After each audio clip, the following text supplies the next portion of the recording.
Hello everyone. Western political thought series में हम Aristotle के पॉलिटिकल थॉट को समझ रहे थे। ठीक है।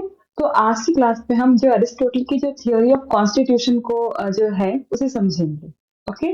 सो देखो, एरिस्टोटल के समय में ग्रीक जो सिटी स्टेट्स थे वहां पे काफी डिस्टरबेंस थी, वहां काफी अनस्टेबल मतलब गवर्नमेंट थी, एकदम इनस्टेबिलिटी थी गवर्नमेंट में। जो उन्होंने जितने भी अदर स्टेट्स थे, ठीक है, उन सब जितने भी जो ग्रीक सिटी स्टेट छोटे छोटे सिटी स्टेट्स थे उन सब में इंस्टेबिलिटी थी, शांति नहीं थी वहां बिल्कुल भी। तो उन सबको जो देखा एरिस्टोटल ने देखा, उन्होंने सोचा कि भाई ये जो चल रहा है, ये जो इनस्टेबिलिटी है गवर्नमेंट में, उसको स्टेबल बनाने के लिए उन्होंने अपना कंट्रीब्यूशन दिया और उन्होंने अपनी थ्योरी ऑफ कॉन्स्टिट्यूशन को दिया। ओके।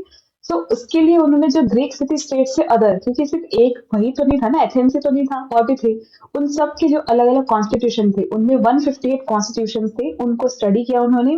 अलग अलग कंट्रीज के 158 कॉन्स्टिट्यूशन को स्टडी किया और फिर उन्होंने अपनी जो थियोरी थी, जो थियोरी ऑफ कॉन्स्टिट्यूशन है, उसको दिया। ओके। तो जो थियोरी ऑफ कॉन्स्टिट्यूशन उन्होंने दी है उसके जो सैलेंट फीचर्स क्या क्या है हम देखते हैं। देखो, एरिस्टोटल ने गवर्नमेंट को, स्टेट को और जो कॉन्स्टिट्यूशन है, इन तीनों को एक ही माना, अलग अलग नहीं माना, क्योंकि ये तीनों अलग अलग होते हैं हमें पता है, लेकिन उन्होंने इन तीनों को एक ही माना है। जो कॉन्स्टिट्यूशन है, जो स्टेट है और गवर्नमेंट है, उन तीनों को उन्होंने इक्वल माना है। अगर हम स्टेट की बात करेंगे, अगर हम तो भी हम गवर्नमेंट की बात करें, स्टेट की बात करें, कॉन्स्टिट्यूशन की बात करें, एक ही बात होगी। ओके। सो देखो, उन्होंने जो क्लासिफिकेशन किया है कॉन्स्टिट्यूशन का, अब देखो, मैंने आपको स्टार्टिंग में बताया था कि उन्होंने मतलब साइंटिफिक मेथड का यूज किया है। जो साइंटिफिक मेथड को यूज कैसे किया, इसी तरीके से क्लासिफिकेशन क्या है, ये एक मेथड है और ये मेथड एक साइंटिफिक मेथड है। तो इसीलिए ये जो है ना, मतलब उन्होंने अपनी जो थियोरी ऑफ कॉन्स्टिट्यूशन है उसमें उन्होंने साइंटिफिक मेथड का यूज किया है क्लासिफिकेशन को। अगर आपने वो क्लासेस नहीं देखी, इन जो मैंने जो उनकी शायद फर्स्ट क्लास थी, तो आप जाके वापस देखिए, आपको और अच्छे से समझ में आएगा। ठीक है। तो देखिए, उन्होंने जो कॉन्स्टिट्यूशन का जो क्लासिफिकेशन किया है वो दो बेसिस पे किया था।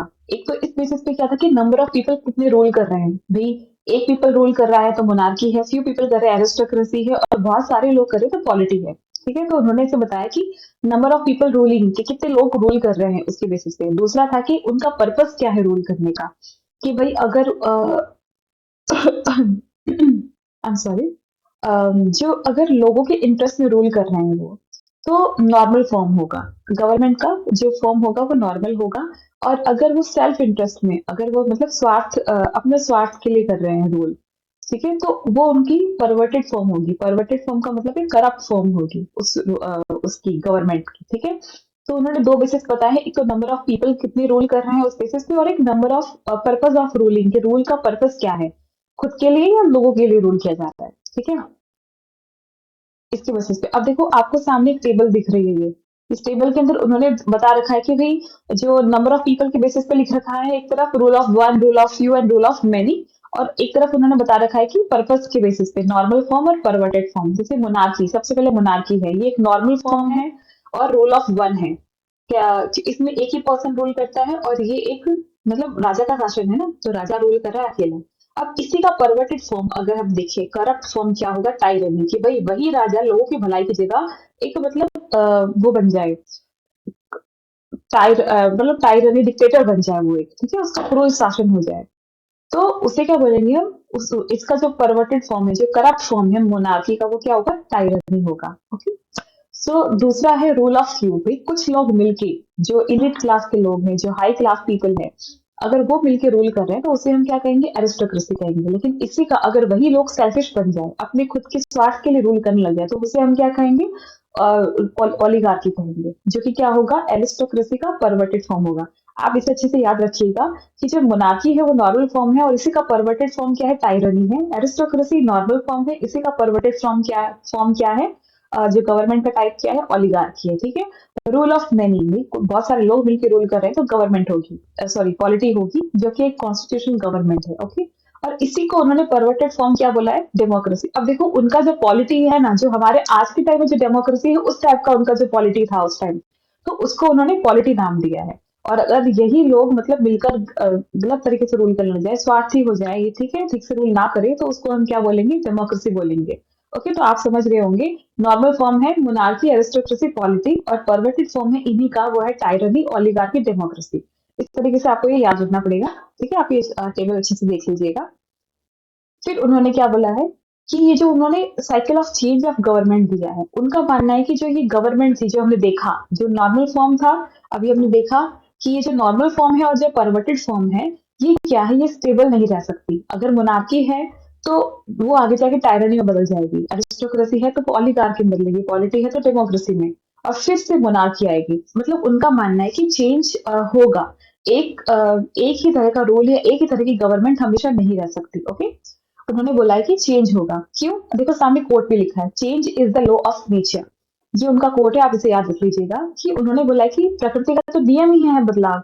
बदलाव क्या है? प्रकृति का नियम है। तो इसीलिए उन्होंने बोला है कि जो गवर्नमेंट है वो भी चेंज होती रहेगी। जैसे पहले क्या है, मोनार्की आएगी, नॉर्मल फॉर्म है, एक व्यक्ति का शासन है, लेकिन जब पावर क्या करता है, करप्ट कर बना देता है इंसान को, तो फिर वो करप्ट बन जाएगा, फिर वो क्या हो जाएगा, डिक्टेटर बन जाएगा, टायरनी आ जाएगी। ठीक है, टायरनी आ जाएगी। उसके बाद क्या होगा, लोग इकट्ठे होंगे, उनमें से कुछ लोग मिलकर क्या करेंगे, उस जो अम, ये जो कट्टरशाही ये डिक्टेटर है, इसे हटाया जाएगा, और बाद में एरिस्टोक्रेसी आएगी, मतलब उन लोगों का शासन आएगा। पर उनमें भी आगे जाके उनको पावर मिलेंगी, फिर वो भी स्वार्थी बन जाएंगे, तो क्या आएगी, ओलिगार्की आएगी, ओलिगार्की बन जाएगी। फिर लोग क्या करेंगे, सत्ता पलट हो, मतलब इन सबको हटा देंगे लोग सब मिलके, और पॉलिटी आएगी। ठीक है, लेकिन फिर क्या होगा, उस पॉलिटी में भी क्या होगा, वो नॉर्मल फॉर्म में आएगा। ठीक है, फिर कुछ वक्त बाद क्या होगा कि वही लोग भी करप्ट बन जाएंगे, उनमें भी लड़ाई झगड़े शुरू हो जाएंगे, स्वार्थ आ जाएगा बीच में सबको। जब पावर क्या करता है, व्यक्ति को करप्ट बना देता है, तो फिर वो करप्शन उसे हटाने के लिए,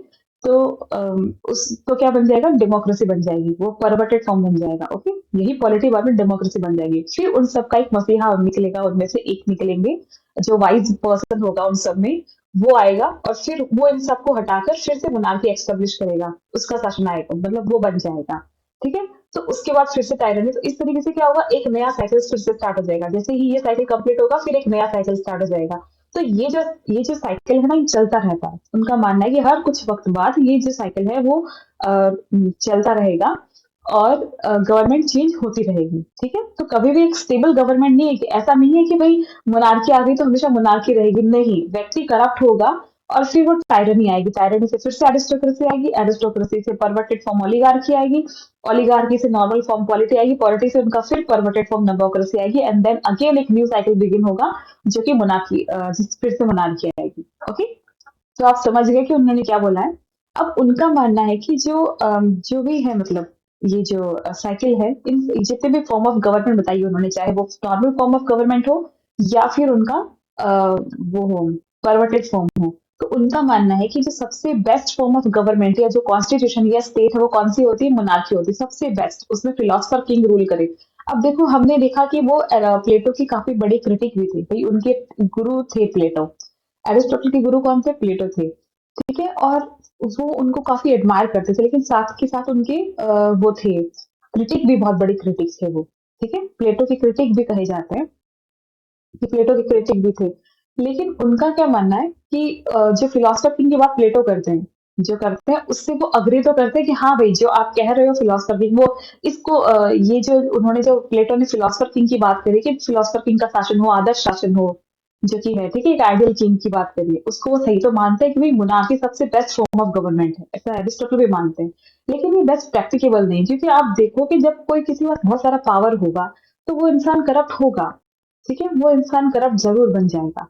तो उन्होंने बोला कि देखो, मोनार्की सबसे, जो फिलोसफर किंग का शासन है, जो मोनार्की, वो सबसे बेस्ट गवर्नमेंट है, जो बेस्ट फॉर्म ऑफ गवर्नमेंट है, लेकिन ये बेस्ट प्रैक्टिकेबल नहीं है, मतलब आप इसे धरातल पर नहीं ला सकते। एक फिलोसफर किंग बनना नहीं बना जा सकता। ठीक है, तो इसलिए जो प्रैक्टिकल फॉर्म क्या होगी मोनार्की की, टायरनी होगी। एब्सोल्यूट पावर क्या करेगा, करप्ट बनाएगा व्यक्ति को, इसलिए। ठीक है, तो उनका मानना है कि जो सबसे best practical form of government है ना, ये भी जो हो सकती है एक्चुअली में, भाई अच्छी क्या है वो तो हमने देख ली, मोनार्की है, लेकिन क्या वो हो सकती है, नहीं हो सकती वो। तो एक्चुअल में सबसे अच्छी गवर्नमेंट जो हो बन सकती है, ठीक है, जो बन सकती है, वो कौन सी होगी, पॉलिटी होगी। ठीक है, पॉलिटी मतलब रूल ऑफ मैनी, बहुत ज्यादा लोगों का नहीं, लेकिन हाँ, एरिस्टोक्रेसी में कुछ लोग होते हैं, उनसे ज्यादा लोगों का जो रूल होगा वो पॉलिटी होगा। सबसे बेस्ट फॉर्म ऑफ गवर्नमेंट उन्होंने पॉलिटी को ही माना है, इसमें लोगों का शासन होगा। ठीक है, इसमें मिडिल क्लास लोगों का शासन होगा। और जो सेकंड उनका मानना है कि जो सबसे वर्स्ट फॉर्म ऑफ गवर्नमेंट, सबसे जो वर्स्ट फॉर्म ऑफ गवर्नमेंट होगी वो भी टायरनी होगी। लेकिन जो second worst form of government क्या बोला है उन्होंने, डेमोक्रेसी है, जिसमें कुछ इग्नोरेंस होता है ना, वो रूल करते हैं, ठीक है, रूल उनका रूल होता है। तो आप समझ गए होंगे इस क्लास में। सो ये जो उनकी जो कॉन्स्टिट्यूशन में उन्होंने बताया कि कितनी फॉर्म ऑफ गवर्नमेंट होती है, और उनके मतलब किस बेसिस पे, उन्होंने दो बेसिस पे लिया था। एक तो मतलब उनके नंबर्स किस में लोग शासन करेंगे उस बेसिस पे, और क्या उनका पर्पस है उस बेसिस पे, ठीक है। फिर उन्होंने जो फॉर्म गवर्नमेंट की फॉर्म्स बताई है, नॉर्मल फॉर्म्स क्या होती है, परवर्टेड फॉर्म्स क्या होती है, ठीक है। फिर उन्होंने ये बताया कि ये जो गवर्नमेंट है वो स्टेबल नहीं रहेगी, इनका साइकिल चेंज होता रहेगा। चेंज क्यों होगा, हमने भी समझ लिया। उन्होंने जो बेस्ट प्रैक्टिकल फॉर्म, जो मतलब गवर्नमेंट है, बेस्ट गवर्नमेंट है, उनके बारे में उन्होंने बताया। जो वर्स्ट गवर्नमेंट वो मानते टायरनी को, जो सेकंड वर्स्ट है वो है डेमोक्रेसी। ये उन्होंने अच्छे से बता दिया। So that's it guys.